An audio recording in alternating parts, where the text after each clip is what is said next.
Olá, eu me chamo Daniel, faço parte do corpo técnico do Departamento de Física da Universidade Federal do Espírito Santo e atuo no Laboratório de Materiais Carbonosos e Cerâmicos, o LMC, e aqui no Laboratório de Ressonância Magnética Nuclear do Núcleo de Competências em Química de Petróleo dessa mesma universidade. Junto com o professor Jair Freitas, eu conduzo experimentos de ressonância magnética nuclear no estado sólido, nesse espectrômetro, que opera com um campo magnético de 9,4 Tesla, o que equivale a uma frequência de 400 MHz para hidrogênio e cerca de 100 MHz para carbono. Eu vou mostrar para vocês como que é o procedimento de preparo de amostras para análise de RMN de sólidos e depois o processo inicial de instalação da sonda, sintonia de uma amostra padrão de referência para a calibração do deslocamento químico, que é o que nós vamos fazer agora na sequência. Bom, nós vamos agora ver como que é colocado a amostra dentro desse rotor, que é utilizado para as análises de RMN de sólidos. Esse rotor ele é um rotor de zircônia, ele é um cilindro de zircônia com 4 milímetros de diâmetro. A amostra ela é inserida aqui dentro e ela fica centralizada nessa região aqui onde você pode observar que tem uma numeração que é específica do rotor. Nós temos desse lado algumas aletas onde o ar comprimido ele vai incidir para fazer o rotor girar e nós temos algumas tampas interiores na parte interna dele que vão fazer com que a amostra fique centralizada nessa região. Esse rotor com esse diâmetro de 4 milímetros, ele pode girar até 18 kHz, mas nós costumamos trabalhar aqui no laboratório com rotações de até 14 kHz por segurança. Então, para retirar a amostra de dentro do rotor, nós vamos usar essa broca para sacar a tampa, para retirar a tampa daqui de dentro. Como você pode ver, ó, a gente retira a tampa. E aí, com o auxílio de uma broca que tem um diâmetro muito próximo ao diâmetro interno do cilindro, do rotor, nós vamos girando essa broca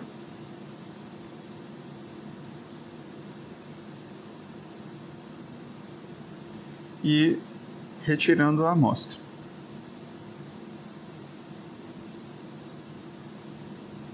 Esse processo ele segue até que a amostra seja totalmente retirada do interior do rotor.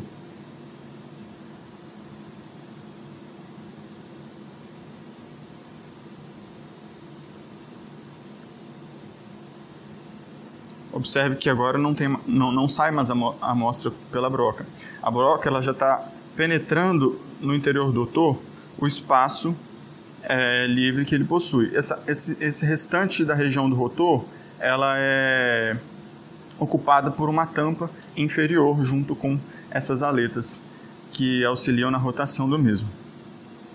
Então, retirado a amostra, nós temos agora que limpar o rotor internamente. Dependendo do tipo de amostra, essa limpeza ela pode ser mais fácil ou mais difícil. O processo mais fácil é simplesmente pegar um pedaço de papel toalha e enrolar ele formando essa pequena tira, esse pequeno canudo de papel. E aí nós vamos introduzir esse papel molhado com álcool etílico ou álcool isopropílico no interior do rotor para estar retirando o resquício de amostra que ficou ali dentro. Para muitas amostras sólidas, esse processo ele já é suficiente para a limpeza do rotor. Mas em alguns casos é necessário deixar ele de molho em um becker com ou acetona ou álcool isopropílico para amolecer algum tipo de amostra que possa, às vezes, grudar lá dentro. Então, ó, nesse caso já foi suficiente, eu posso observar que o interior do rotor ele já está limpo. E aí, então, a gente conclui essa limpeza, limpa a tampa. Eu vou deixar esse rotor agora separado e eu vou mostrar para vocês o processo de empacotamento. Então, o que nós fizemos aqui foi retirar ou desempacotar a amostra e agora com essa mesma broca, que eu vou limpar ela com álcool etílico, nós vamos colocar uma outra amostra em um outro rotor que eu já deixei previamente separado e limpo.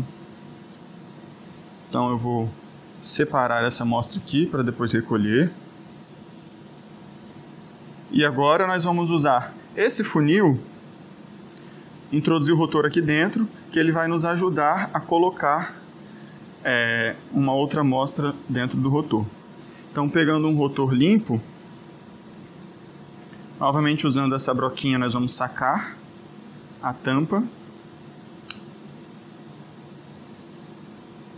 E aí, colocando o rotor aqui dentro desse funil, nós vamos estar agora colocando uma amostra de macaúba. É um cacho de macaúba que foi triturado. E aí eu vou colocando pequenas quantidades dessa amostra aqui nesse funil. A amostra ela vai caindo dentro do rotor. E com essa broca, depois de limpa,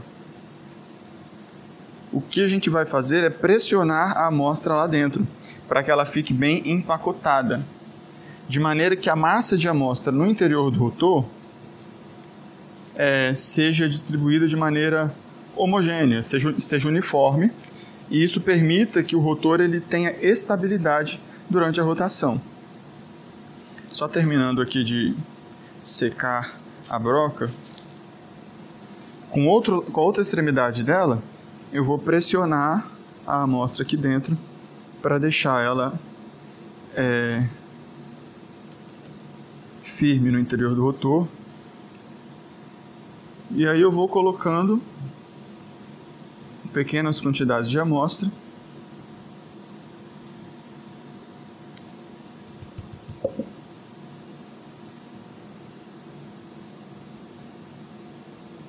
E pressionando com a broca. E esse processo ele vai se repetindo até que eu consiga preencher toda a parte interior do rotor, deixando um espaço vazio somente para que essa tampa possa entrar completamente. Então eu vou colocar mais amostra.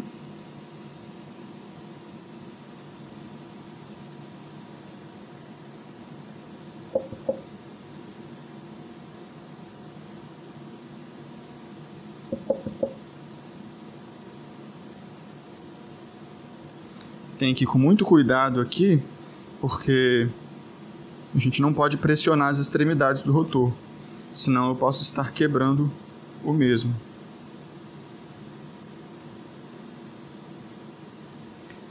Aqui, ó, eu já percebo que eu coloquei uma quantidade de amostra suficiente para que a tampa entre e praticamente não sobre espaço.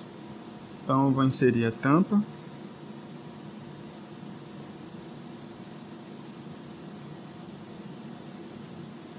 Eu não consigo fazer com que a tampa entre completamente no rotor, porque a quantidade de amostra que eu coloquei foi maior do que o necessário. Então eu vou precisar de retirar um pouco, porque é importante que essa tampa ela entre completamente. Então, usando a outra extremidade da broca, eu retiro um pouco da amostra.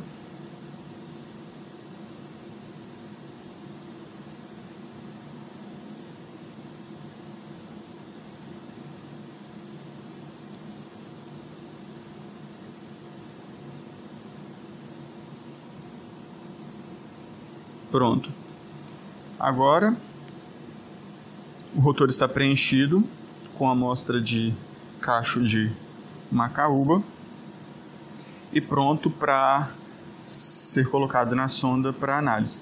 Observe que ele tem uma marquinha que, enquanto o rotor gira dentro da sonda, essa marquinha vai ser utilizada pelo leitor óptico para medir a frequência de rotação.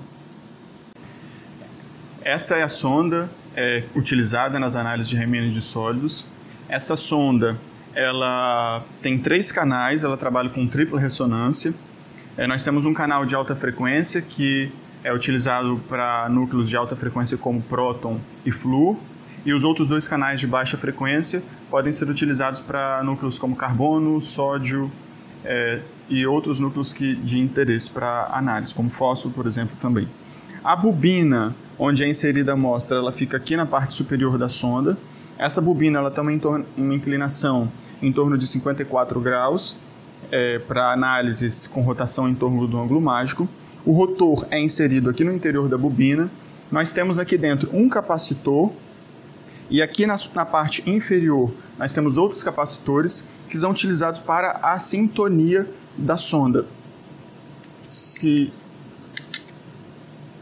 nós virarmos a sonda, fica fácil de enxergar que aqui nessa parte inferior nós temos esse capacitor aqui é utilizado para a sintonia de hidrogênio ou o núcleo de alta frequência, e esses outros dois aqui são utilizados para a sintonia dos núcleos de baixa frequência. Então, quando eu mostrar para vocês o processo de sintonia, eu vou estar girando esses capacitores aqui para sintonizar tanto o hidrogênio como o núcleo de carbono, por exemplo.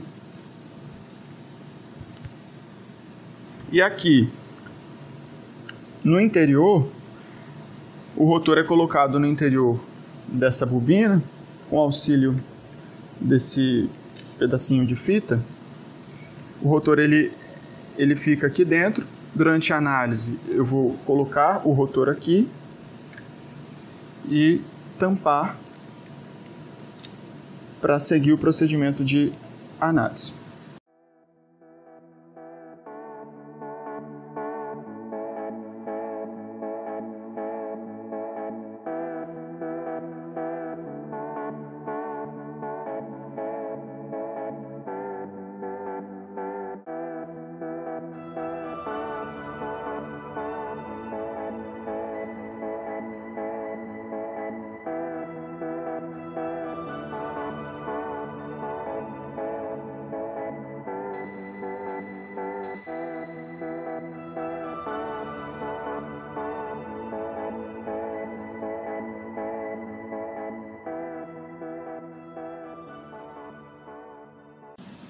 Bom, agora que a gente já colocou a amostra no interior da sonda, eu setei aqui a amostra para que ela gire com uma frequência de 10.000 Hz.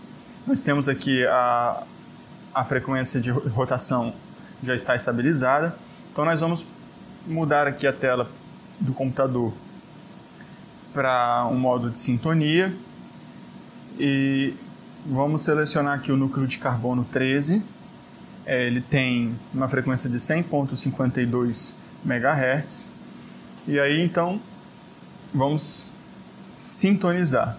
Durante o processo de sintonia, o objetivo é que esse mínimo de impedância seja deslocado para a posição de frequência característica do carbono, que é 100.52 MHz, nesse campo de 9.4 Tesla. Então, eu tenho que resolver dois problemas aqui. O primeiro é que eu preciso que esse mínimo ele seja o menor mínimo possível. E também preciso que ele esteja centrado nessa frequência de 100.52. Para isso, eu vou mexer naqueles capacitores que eu mostrei anteriormente, que são o Match e o Tune. Um deles é responsável para deslocar esse mínimo de impedância, e o outro é responsável por descer o valor desse mínimo, torná-lo o menor possível, de forma que eu tenha um vale bem estreito.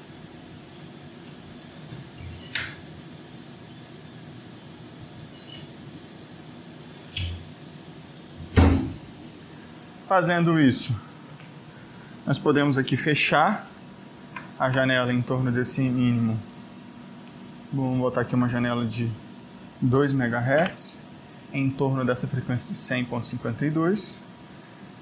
E aí nós vemos que eu tenho aqui um mínimo centrado em 100.52.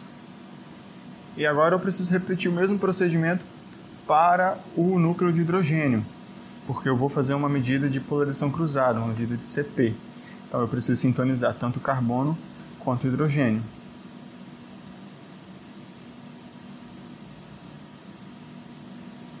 Então aqui também eu vou abrir a janela para 10 MHz, em torno da frequência do hidrogênio, que é 399,73. E mexendo também no match e no tune, eu preciso deslocar esse mínimo para ficar centrado nessa posição de em torno de 400 MHz com seu menor valor possível de impedância.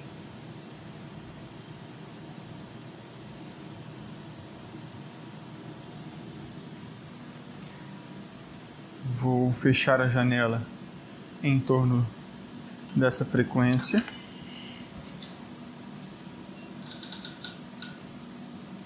Então nós temos aí a amostra sintonizada, a sonda, o sistema todo sintonizado para hidrogênio e para carbono. Conferida a sintonia. Vamos então fazer uma medida de CP para essa amostra do hexametilbenzeno. O hexametilbenzeno, ele vai, no espectro de RMN de CP, nós vamos ter dois sinais. Um característico dos grupos metila, em torno de 17 ppm, e um outro sinal característico de carbono em dupla ligação, C+C, em torno aí de 130 ppm aproximadamente. O objetivo dessa análise é setar a posição do hexametilbenzeno em 17,3. Então eu preciso que esse sinal metila ele esteja em 17,3. Então nós vamos fazer a medida para que a posição seja exatamente 17,3 ou mais próximo disso possível. Então, eu vou dar início à medida.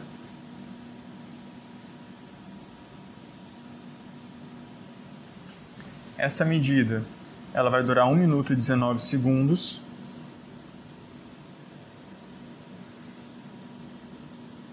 E nós vamos adquirir aqui 16 scans. Se a gente olhar a sequência de CP, inicialmente é aplicado um pulso de 90 no canal do hidrogênio para transferir a polarização do hidrogênio para o plano transversal. E na sequência aplica-se um pulso tanto no canal do carbono quanto no canal do hidrogênio, de forma que seja satisfeita a condição de Rathmann e ocorra transferência de polarização dos núcleos abundantes de hidrogênio para carbono.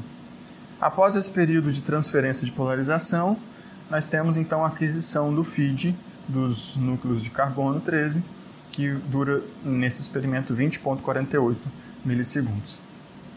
Nós já estamos aqui com 12 scans adquiridos. Esse é o feed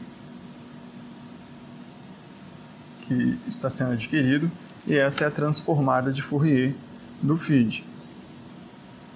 Então aqui nós podemos observar que nesse momento o espectro praticamente não apresenta problemas de fase, mas é possível que ocorram problemas de fase que precisam ser corrigidos. Fase de ordem 1 ou ordem 0. Então, corrigido a fase, nós vamos olhar especificamente para o sinal dos grupos metila e verificar se a posição dele está centrada em 17,3 ppm, que é o nosso objetivo. Aqui está bem próximo, porque eu fiz essa correção recentemente, mas o procedimento ao verificar essa posição, nós manualmente corrigimos ela para 17,3 e repetimos a aquisição. Que aí, ao se repetir essa aquisição, nós temos dois parâmetros que se chamam RFL e RFP, que são utilizados para transferir para todos os outros experimentos de carbono essa informação de referência. Para que todos os espectros que eu adquiri nessa semana ou nesse dia estejam com o deslocamento químico corretamente referenciado, eu preciso partir sempre das informações de referência que eu tenho desse experimento.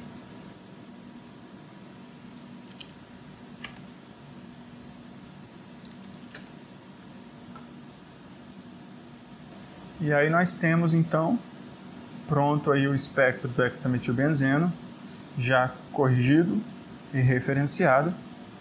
E a partir daí nós podemos dar sequência às medidas das amostras de interesse.